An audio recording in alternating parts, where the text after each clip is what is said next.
حضرات محترم، پورے بر صغیر میں جامعہ مظاہر علوم اور علماء مظاہر علوم کی تاریخ پر شاہ کلید کی حیثیت رکھنے والی اہم شخصیت اور بڑی اہم روحانی نسبتوں کے امین حضرت مولانا سید محمد شاہد الحسنی زیر مجدوب ہماری دعوت پر یہاں تشریف فرما ہے۔ اس وقت ان سے درخواست ہے کہ ہم خدام جمعیت علماء ہند کو تاریخ جمعیت علماء ہند کے عنوان پر مستفیض اور مستفیض فرمائیں۔ حضرت والا سے درخواست ہے۔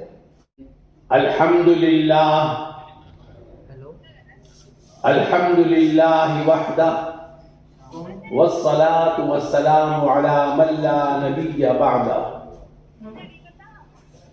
قال اللہ سبحانہ وتعالی بسم اللہ الرحمن الرحیم رجال صدقوا ما عاهدوا الله عليه فمنهم من قضى نحبه ومنهم من ينتظر۔ وقال الله سبحانه وتعالى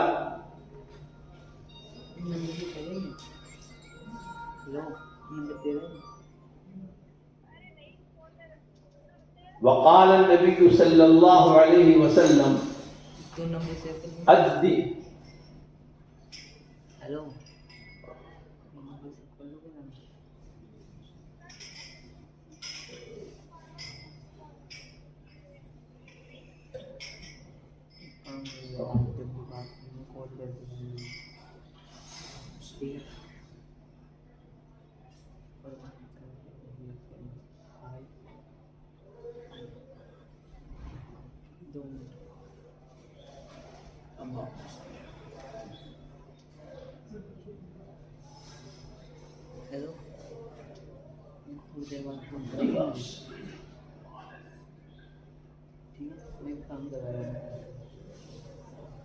وقال النبي صلى الله عليه وسلم لا تزال طائفة من أمتي منصورين لا يضرهم خذلان من خذله أو كما قال النبي صلى الله عليه وسلم۔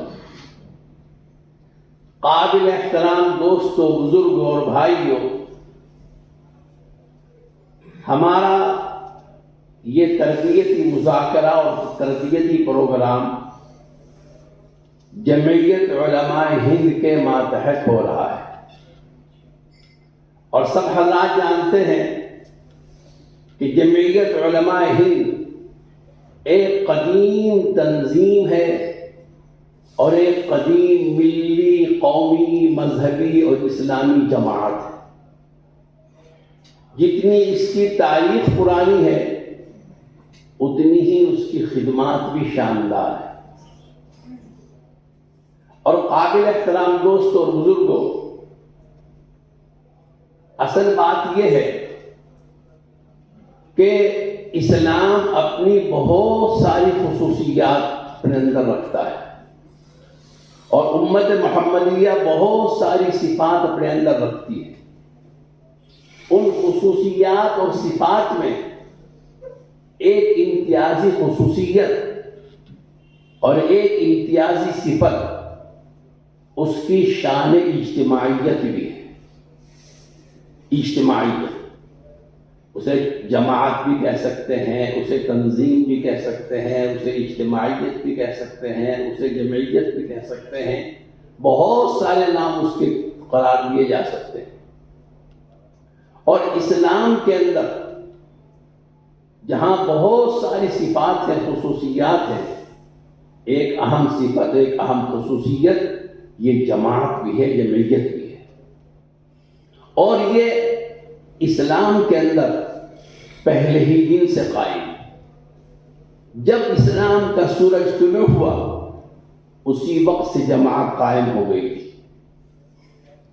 اور ہر روز اس جماعت کے اندر اضافہ ہوتا رہا اور وہ جماعت بڑھتی رہی، اور اس جماعت کا نام ہے حضرات صحابہ کرام رضوان اللہ تعالی علیہم اجمعین کی جماعت۔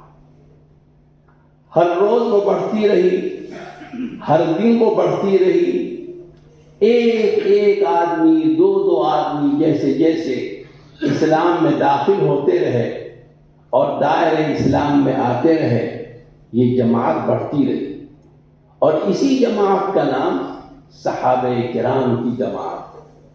اور یہی وہ جماعت ہے جس کے بارے میں قرآن پاک نے فرمایا تھا کہ یہ ہم سے راضی ہیں اور اللہ ان سے راضی ہے، رضی اللہ عنہم ورضوا عنہ، کہ اللہ بھی ان سے خوش ہے اور یہ بھی اللہ سے خوش ہے۔ تو سب سے پہلی جماعت جو اسلام کے اندر بنی ہے اور وجود میں آئی ہے، صحابہ کی جماعت، یہاں تک کہ بڑھتی رہی، بنتی رہی، چمکتی رہی اور چلتی رہی۔ جناب نبی پاک صلی اللہ علیہ وسلم امر الہی کے ماتحت ہجرت فرما کر جب مدینہ منورہ تشریف لائے تو پھر اسی جماعت صحابہ کے دو نام ہو گئے۔ جماعت تو ایک رہی، نام دو ہو گئے۔ ایک جماعت کا نام مہاجرین ہو گیا، ایک جماعت کا نام انصار ہو گیا۔ آج تک تاریخ کے اندر مہاجرین کی جماعت، انصار کی جماعت، مہاجرین کی جماعت، انصار کی جماعت، لاکھوں لاکھوں واقعات تاریخ کی اور سیرت کی کتابوں میں مہاجرین کے اور انصار کے موجود ہیں۔ ہمارے اور آپ کے درمیان کتابیں موجود ہیں جو ہر وقت پڑھی جا سکتی ہے، پڑھتے رہتے ہیں۔ بہرحال سلسلہ چلتا رہا۔ حضرات صحابہ کرام رضوان اللہ تعالی علیہم اجمعین کی جماعت جب ختم ہو گئی تو پھر اسی جماعت کی خاک سے ایک دوسری جماعت تیار ہوئی جس کا نام تابعین تھا۔ تابعین ان کو بولا جاتا تھا۔ بڑی زبردست خدمات اس جماعت کی، ہر میدان، دینی میدان ہو، علمی میدان ہو، مذہبی میدان ہو، فقہی میدان ہو، حدیثی میدان ہو، اس جماعت تابعین کی بڑی خدمات۔ یہ جماعت بھی چلتی رہی، یہاں تک کہ جب اس جماعت کا بھی خاتمہ ہو گیا تو پھر اسی سے ایک تیسری جماعت نکلی جس کا نام تھا تبع تابعین۔ تو نبوت سے صحابہ کرام سے تابعین اور تابعین سے تبع تابعین، جماعت در جماعت بنتی چلی گئی۔ یہاں تک کہ عرب میں اور عجم میں، یورپ میں اور ایشیا میں پتہ نہیں کتنی جماعتیں، کتنی تنظیمیں وجود میں آتی چلی گئی جو خالص دینی بھی تھی، خالص دنیاوی بھی تھی، خالص سیاسی بھی تھی، نیم سیاسی اور نیم مذہبی جماعتیں بھی تھی۔ پتہ نہیں کتنی جماعتیں دنیا کے اندر وجود میں آتی چلی گئی۔ ہمارا یہ جو ملک ہے ہندوستان، اس کے اندر ایک وقت ایسا گزرا ہے جب یہاں پر ایک تیسری قوم حاوی ہو گئی اور مسلط ہو گئی جس کا نام انگریز۔ انہوں نے مغل بادشاہوں سے اس ملک کو چھینا، بزور طاقت، بزور قوت چھینا، اور پھر یہاں پر بادشاہ بن کر، حاکم بن کر اور طاغوت وقت بن کر بیٹھے، اور انہوں نے اس ملک میں قبضہ جمایا اور اس ملک کو اپنے ہاتھ میں لیا۔ انگریز اس طاقت کا نام تھا۔ ان کے مقابلے کے لیے پھر یہاں بہت ساری جماعتیں اٹھی، بہت ساری تنظیمیں اٹھی۔ چنانچہ 1947 سے پہلے انگریزی دور حکومت میں، جبکہ یہاں پر انگریزوں کا پورا عروج تھا اور کوئی انگلی اٹھانے کے لیے بھی روادار اور ہمتدار نہیں تھا، اس وقت دو جماعتیں بڑی قوت کے ساتھ میدان میں جنہوں نے انگریزوں سے آمنے اور سامنے کی ٹکر لی۔ ایک جماعت جس کا نام کانگریس ہے اور جو آج تک بچی کچی ہے، وہ قائم ہوئی 1885 عیسوی میں۔ یہ جماعت قائم ہوئی 1885 85 کے اندر اس کا قیام ہوا کانگریس. اس نے ملک کے استخلاص اور انگریزوں سے مقابلہ کرنے میں جی جان سے محنت کی، ڈٹ کر محنت کی، اور ہمارے بڑے بڑے علماء اور مشائخ اور اکابر اس جماعت کے اندر شامل ہیں. اس کے بعد کچھ عرصے کے بعد یعنی 30 دسمبر 1906 میں مسلم لیگ کا قیام عمل میں آیا. مسلم لیگ ڈھاکہ شہر میں بنائی گئی اور کانگریس یہیں آپ کے پڑوس میں شملہ کے اندر قائم ہوئی. یہیں قائم ہوئی. یہ دونوں جماعتیں اسی ملک میں بنی، اسی ملک میں انہوں نے کام کیا اور ڈٹ کر کام کیا، خوب محنت. لیکن دونوں کی محنت کے اندر زمین اور آسمان کا فرق تھا. بلکہ یہ کہنا چاہیے کہ ایک کا منہ ادھر تھا اور ایک کا منہ ادھر تھا. کانگریس کا کہنا یہ تھا کہ ہم اس ملک کو آزاد کرائیں گے اس شکل میں جبکہ ہمارے ساتھ برادران وطن بھی موجود ہوں.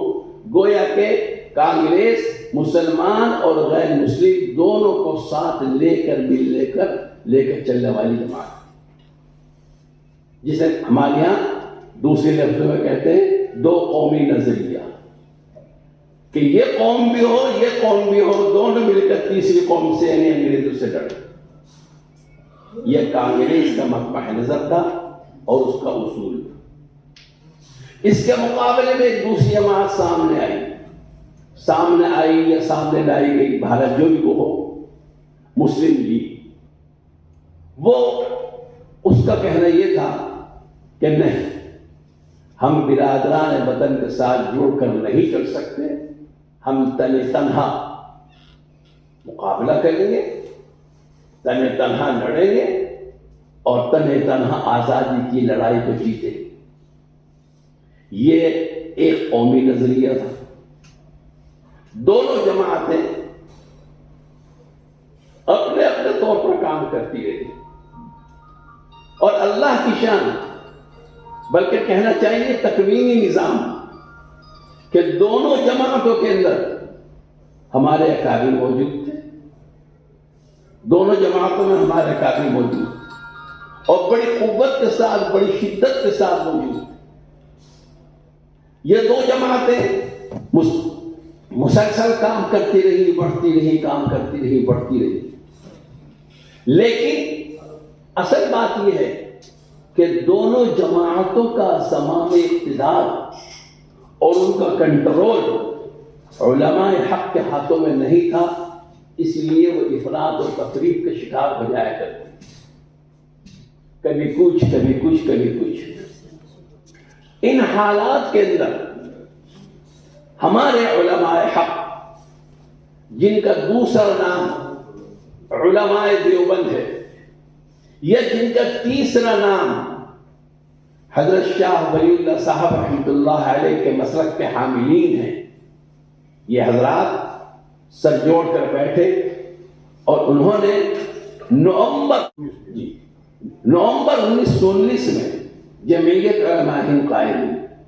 یہ امرتسر کے اندر 1 مہینے کے بعد اس کا سب سے پہلا اجلاس ہوا اور سب سے پہلے اس کے جو صدر بنے حضرت مولانا مفتی کفایت اللہ صاحب مفتی اعظم رحمۃ اللہ علیہ اس کے صدر بنایا اور ناظم عمومی حضرت مولانا احمد سعید رحمۃ اللہ علیہ بنائے. تو مفتی اعظم صدر اور مفسر قرآن تھے زبردست حضرت مولانا احمد سعید صاحب رحمۃ اللہ علیہ، وہ اس کے ناظم عمومی بنائے. اور ایک بات اور عرض کروں، جب جمعیت علماء ہند کا قیام 1919 میں ہوا تو ہمارے اکابر میں سارے کے سارے بڑے بڑے جو سرخیل حضرات تھے وہ سر جوڑ کر دیوبند میں بیٹھے اور انہوں نے اس کا دستور بنایا جمعیت. میرے پاس حضرت مولانا خلیل احمد صاحب رحمۃ اللہ علیہ کا ایک مکتوب محفوظ ہے جس میں حضرت نے لکھا ہے، مولانا عاشق الہی صاحب میرٹھی رحمۃ اللہ علیہ، کہ میں دیوبند کیا تھا، اسی مقصد کے لیے گیا، کئی دن وہاں قیام کیا اور جمعیت علماء کا دستور بنا کر آیا۔ جمعیت علماء کا دستور بنا کر آیا ہوں۔ حضرت سہارنپوری لکھ رہے ہیں مولانا خلیل احمد صاحب، اور لکھ رہے ہیں مولانا عاشق الہی صاحب کو کہ آپ بھی اس دستور کو ذرا غور سے پڑھ لیجئے، اگر اس میں کوئی بات خلاف شریعت ہو تو اس کو نکال دیجئے گا۔ مولانا خلیل احمد صاحب لکھ رہے ہیں۔ کون مولانا خلیل احمد صاحب؟ شیخ الحدیث مولانا زکریا صاحب رحمۃ اللہ علیہ کے پیر و مرشد، وہ لکھ رہے ہیں۔ بہرحال جمعیت علماء ہند کا قیام 1919 میں قائم ہوا، اور پھر بڑی مضبوطی کے ساتھ اس نے ہر محاذ پر، بلکہ کہنا چاہیے ہر کونے سے اس نے لڑائی لڑی، ہر پہلو سے اس نے لڑائی لڑی۔ کوئی محاذ ایسا نہیں چھوڑا جس میں جمعیت علماء ہند نے اپنی موجودگی کا اندراج نہ کرا دیا ہو اور اپنی خدمات کا لوہا نہ منوا لیا ہو، چاہے وہ علمی میدان ہو، چاہے عملی میدان ہو، چاہے تعلیمی میدان ہو، چاہے تعمیری میدان ہو، چاہے قومی میدان ہو، چاہے ملی میدان ہو، چاہے انفرادی میدان ہو، چاہے اجتماعی میدان ہو، کوئی میدان ایسا نہیں چھوڑا جہاں پر جمعیت علماء ہند اپنے دونوں پیروں پر کھڑی ہوئی نہ نظر آ رہی۔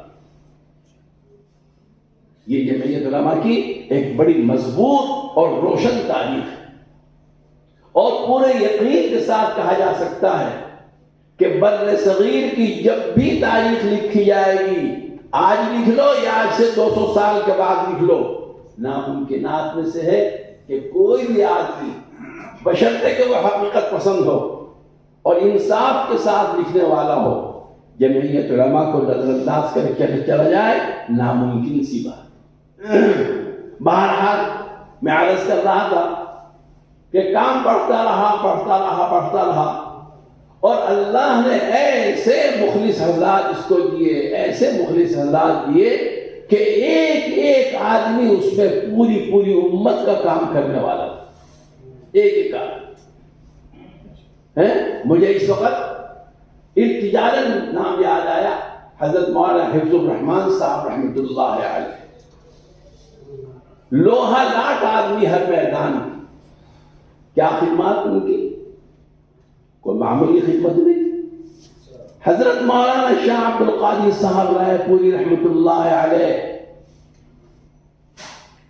جن کے ہاتھ پر حضرت سید عطا اللہ شاہ بخاری جیسے لوگ بیٹھ ہوئے ہوں، اور جن کے ہاتھ پر مولانا سید ابو الحسن علی ندوی رحمۃ اللہ علیہ جیسے آدمی بیٹھ ہوئے ہوں، اور جن کی مجلس میں ہزار مرتبہ شیخ الحدیث مولانا زکریا صاحب رحمۃ اللہ علیہ جا کر بیٹھے ہوں، وہ یہ فرمایا کرتے تھے کہ مولانا حفظ الرحمان 1947 میں انہوں نے مسلمانوں کی جو خدمات انجام دی ہیں، عبد القادر اپنی زندگی کی ساری عبادتیں، نماز، روزہ، زکوٰۃ، حج، ان خدمات کے عوض میں ان کو دینے کو تیار ہے اگر وہ معاملہ کرے۔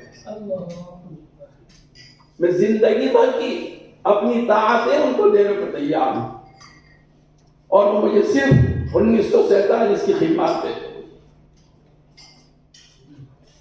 اور پتہ نہیں جس کو اٹھاؤ، جس کا نام لو، جس کے حالات پڑھو، جس کی تاریخ پڑھو، ایک سے ایک ملے گا، ایک سے ایک نظر آئے گا۔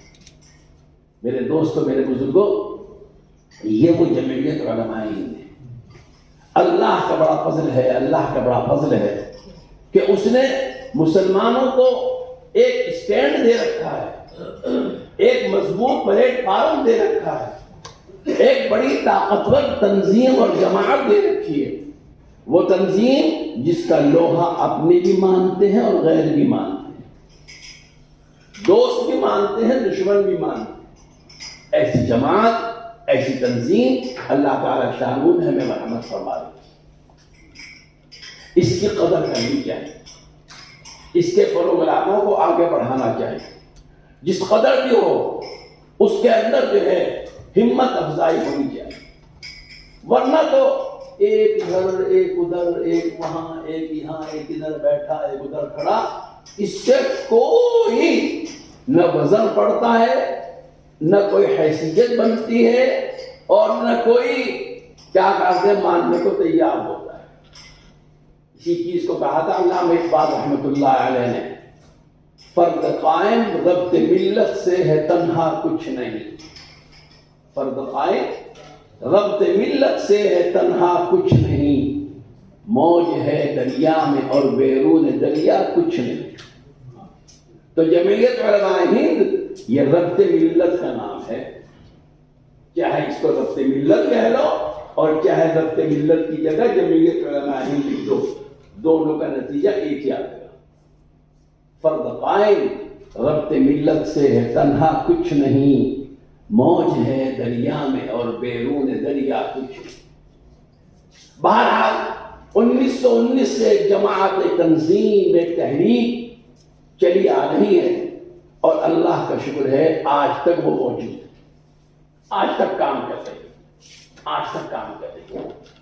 اور یہ بات ہمیں اور تمہیں معلوم ہے، ہم بھی جانتے ہیں، آپ بھی جانتے ہیں کہ جب کوئی تنظیم، کوئی جماعت وجود میں آتی ہے تو آہستہ آہستہ اس کا کام بڑھتا رہتا ہے، آہستہ آہستہ اس کا کام بڑھتا ہے، اس کا دائرہ عمل بڑھتا ہے، اور جیسے جیسے اس کا کام بڑھتا ہے، اس کا دائرہ عمل بڑھتا ہے، اس کے افراد بھی بڑھتے چلے جاتے ہیں، اور جیسے جیسے افراد بڑھتے چلے جاتے ہیں اذہان بھی بڑھتے چلے جاتے ہیں،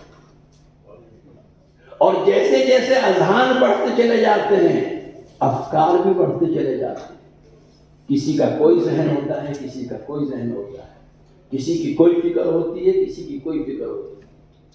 تو کام وجود میں آتا ہے، کام سے پھر کام نکلتا ہے، پھر اس سے افراد بنتے ہیں، پھر افراد سے اذہان ہوتے ہیں، اذہان سے پھر افکار ہوتے ہیں، اور پھر جب افکار کی کثرت ہو جاتی ہے تو پھر اختلاف ہوتا ہے، میری رائے کچھ ہوتی ہے، تمہاری رائے کچھ ہوتی ہے۔ لیکن یہاں پر ایک بات بہت غور سے میرے دوستوں عزیزوں سمجھنے کی ہے، اور بہت باریک بات ہے، اور سمجھ میں آ جائے گی کہ باریک بھی نہیں۔ دو چیزیں بالکل الگ الگ ہیں، ایک تو ہے اختلاف، دوسری چیز ہے اس کے مقابلے میں خلاف۔ اختلاف الگ چیز ہے، خلاف الگ چیز ہے۔ ہماری کم فہمی یہ ہوتی ہے، کم علمی یہ ہوتی ہے کہ ہم اختلاف کو اور خلاف کو ایک ہی چیز سمجھتے ہیں، اس لیے الجھ جاتے ہیں، پریشان ہو جاتے ہیں، کہہ رہے مولویوں میں بھی اختلاف ہو رہا، اللہ والا میں بھی اختلاف ہو رہا، داڑھی ٹوپی کرتے والوں میں بھی اختلاف ہو رہا۔ یہ کیوں ہے؟ اس لیے کہ ہم اختلاف کو اور خلاف کو ایک ہی معنی میں سمجھتے ہیں، حالانکہ علماء نے لکھا ہے دونوں میں فرق ہے۔ اختلاف انسان کے کام سے ہوتا ہے اور خلاف انسان کی ذات سے ہوتا ہے، یہ فرق ہے۔ اختلاف انسان کے کام سے ہوتا ہے اور خلاف انسان کی ذات سے ہوتا ہے۔ اختلاف کام سے ہوتا ہے، اس کی مثال ایسی ہے جیسے میں سہارنپور سے اپنی گاڑی سے جاؤں، دہلی کی نیت کروں، میری رائے تو یہ ہو کہ میں یہاں سے جلال آباد جاؤں، تھانہ بہت جاؤں، شاملی جاؤں، کاندھا جاؤں، کاندھا سے دلی پہنچ جاؤں، اور میرے ساتھ جو میری گاڑی میں دوسرے لوگ بیٹھے وہ کیا کہہ رہے ہیں، یہاں سے دیوبند جاؤ، دیوبند سے مظفر نگر جاؤ، مظفر نگر سے میرٹھ جاؤ۔ یہ ہے کام کا اختلاف، مقصد دونوں کا ایک ہی ہے، دلی پہنچنا۔ یوں چلے جاؤ جب بھی دلی پہنچو گے، یوں چلے جاؤ جب بھی دلی پہنچو گے۔ یہ کام کا اختلاف ہے، اور یہ وہ اختلاف ہے جس کے بارے میں حدیث پاک میں آتا ہے اختلاف امتی رحمہ، کہ میری امت کا اختلاف رحمت ہے۔ اختلاف کو جناب نبی پاک صلی اللہ علیہ وسلم نے رحمت بتلایا۔ خلاف یہ زحمت، خلاف ہوتا ہے انسان کی ذات سے۔ وہ کیا کہ میں تو کہہ رہا کہ جاؤں گا دلی اور میرا ڈرائیور کہہ رہا نہیں جی میں تو جاؤں گا پنجاب۔ ظاہری بات ہے میں ایک ہی وقت میں دلی جا سکوں یا پنجاب جا سکوں، ایک ہی وقت میں دو جگہ تو جا نہیں سکتا۔ یہ ہے خلاف، یہ ہے باعث زحمت۔ تو اختلاف اور چیز ہے، خلاف اور چیز ہے۔ اختلاف اس امت کا باعث رحمت ہے اور خلاف اس امت کے لیے باعث زحمت ہے۔ اختلاف کے بارے میں فرمایا اختلاف امتی رحمت، میری امت کے اختلاف تو رحمت۔ اور وہ جو قرآن پاک کی آیت ہے وَلَا تَنَازَعُوا فَتَفْشَلُوا، وہ خلاف کے بارے میں، اختلاف کے بارے میں نہیں، خلاف کے بارے میں کہ تو یوں کرے گا تو میں یوں کروں گا، تو یوں کرے گا تو میں یوں کروں گا، یہ ہے خلاف۔ یہ ہوتا ہے انسان کی ذات سے۔ بعض لوگ ہوتے ہیں جن کو اللہ واسطے خلاف ہوتا ہے کہ تو یوں کرے گا تو میں یوں کروں گا، تو یوں کہے گا تو میں یوں کہوں گا، اور یہ معاملہ اتنا آگے بڑھتا ہے کہ حلال اور حرام تک پہنچ جاتا ہے کہ تو حلال کہے گا میں حرام کہوں گا، تو حرام کہے گا میں حلال کہوں گا۔ ہمارے اکابر میں حضرت شاہ اسماعیل صاحب کو آدھا گھنٹہ تو نہیں ہوا، ہمارے اکابر میں حضرت شاہ اسماعیل صاحب شہید رحمۃ اللہ علیہ بڑے زبردست عالم باعمل، انگلیوں پہ گننے چنے علماء میں تھے، غضب کے حاضر جواب، غضب کے حاضر جواب۔ ان کا واسطہ، ان کا پالا بھی ایسے آدمی سے پڑا ہوا تھا، وہ ہر وقت حضرت سے اختلاف نہیں خلاف کیا کرتا تھا، خلاف کیا کرتا۔ ایک دفعہ آیا حضرت کی خدمت میں، مجلس ہو رہی تھی، سبق ہو رہا تھا، شاگرد موجود تھے، آ کے بیٹھا۔ حضرت نے اپنی عالمانہ شان اور عالمانہ مربت، یہ بہت بڑی چیز ہے، اللہ تعالیٰ کی نعمت ہے، عالمانہ شان، عالمانہ مربت۔ حضرت نے عالمانہ شان کے اعتبار سے اس کے ساتھ معاملہ کیا، لیکن اس کے دماغ میں تو خناس بھرا ہوا تھا۔ حضرت سے بحث شروع کر دی، مباحثہ شروع کر دیا۔ حضرت سنجیدگی کے ساتھ علمی جوابات دیتے رہے، بہت سنجیدگی کے ساتھ جوابات دیتے۔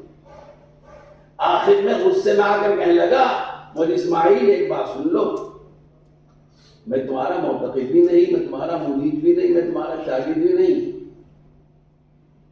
میں تو تمہارا مخالف ہوں، تمہارے خلاف کرنے والا ہوں۔ جس چیز کو تم حرام کہو گے میں اس کو حلال کروں گا۔ سننے کی بات ہے بڑی مزے، جس چیز کو تم حرام کہو گے میں اسے حلال کروں گا۔ حضرت ایسے بیٹھے ہوئے گردن جھکائے، بڑی سنجیدگی کے ساتھ منہ اٹھایا اور منہ اٹھا کر بہت ہی مسکراتے ہوئے چہرے کے ساتھ کہنے لگے کیا کہا، دوبارہ کہیو، کہ جس کو تم حرام کہو گے میں اس کو حلال کہوں گا۔ حضرت نے فرمایا میں تو تمہاری والدہ کو تمہارے اوپر حرام کہتا ہوں، میں تو تمہاری والدہ کو تمہارے اوپر حرام کہتا ہوں، اب بول حلال، اب بول حلال۔ بس وہیں سے الٹے پیروں بھاگا، چھٹی گم ہو گئی، چھٹی گم ہو گئی۔ تو میرے دوستوں، میرے بزرگوں، بہت نزاکت کی چیز، کام سے کام رکھیں، یکسوئی کے ساتھ کام کرتے ہیں، یکسوئی کے ساتھ کام۔ اللہ تعالیٰ خوب نیتوں کو دیکھنے والا ہے۔ اس کے علاوہ ایک بات اور بھی ہے، میں نے یہ چاہ رہا تھا بہت پڑھے لکھے لوگوں کا مجمع ہے، ایک بات اور بھی کہوں اور وہ بہت غور سے سننے کی۔ علماء نے لکھا ہے کہ اللہ تعالیٰ کے 99 نام، ہمیں بھی یاد ہے جب ہم اتنے چھوٹے چھوٹے تھے، فارسی کی پہلی پڑھی تھی تو اس میں لکھا تھا نبدنو نام خدا یاددار، 99 نام خدا کے یاد رکھ۔ تو خدا پاک کے 99 نام، تکوینی امور کے ماہرین، علماء اور خواص اور مشائخ امت کا کہنا یہ ہے کہ اس دنیا میں ہر وقت ان 99 ناموں میں سے کسی نام کی تاثیر ظاہر ہوتی رہتی ہے۔ ان 99 ناموں میں سے کسی نام کی تاثیر اس دنیا میں ہر وقت ظاہر ہوتی رہتی ہے، اور جیسا نام ہوتا ہے اس کی تاثیر ظاہر ہوتی ہے اور اسی کے اعتبار سے نظام عالم چلتا ہے. فلانا چلا رہا، فلانا چلا رہا، فلانا وزیر اعظم ہے، فلانا صدر ہے، اور فلانا کیا کہا کرتے سیکریٹری ہے، فلانا گورنر ہے. یہ تو سب بےکار کی بات ہے. نظام عالم کو کوئی اور چلا رہا. تو اللہ تعالی شانہ کے 99 نام ہے، ہر نام کی مستقل تاثیر ہو، اور جو تاثیر جس وقت جو نام دنیا میں ظاہر ہوگا اس کی تاثیر، اس کے اثرات اس دنیا کے اندر پڑیں گے. مثلا اللہ تعالی شانہ کا ایک نام نامی ہے معز، عزت دینے والا. جب اس نام کی تاثیر دنیا میں آتی ہے تو عزتیں بڑھتی رہتی ہیں، تقسیم ہوتی رہتی ہے، تخت ملتے رہتے ہیں، تاج ملتے رہتے ہیں، خزانے ملتے رہتے ہیں، چابیاں ملتی رہتی ہیں، خوب عزتیں. اس کے مقابلے میں اللہ تعالیٰ کا دوسرا نام ہے مذل، ذلیل کرنے والا. جب اس نام کی تاثیر ظاہر ہوتی ہے تو پگڑیاں اچھلتی رہتی ہیں اور جوتیوں میں ڈال پڑتی رہتی ہے. اس نام کی تاثیر ظاہر ہوتی ہے. اسی طریقے سے جتنے بھی نام اللہ تعالیٰ کے ہیں، ہر ایک کی تاثیر اس دنیا کے اندر آتی ہے اور اس کے اعتبار سے دنیا کا نظام چلتا رہتا ہے. اللہ تعالیٰ کے ناموں میں سے ایک نام جامع بھی ہے، جمع کرنے والا. اس کی تاثیر جب دنیا میں آتی ہے سب کے قلوب جمع ہو جاتے ہیں، سب کے دل جڑ جاتے ہیں، سب کے دل جمع ہو جاتے ہیں. دوست اور دشمن گلے ملنے لگتے ہیں.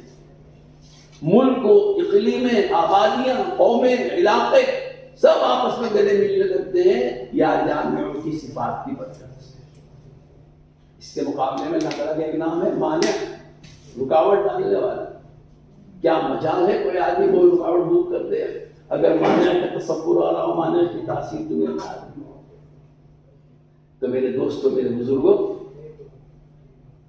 بہت احتیاط کے ساتھ چلنے کی ضرورت ہے. ہر چیز کو علماء کے سامنے بڑھ دیا کرو. ہر چیز کو یہ نہ کہہ دیا کرو علماء لڑ رہے ہیں، مولوی لڑ رہے ہیں.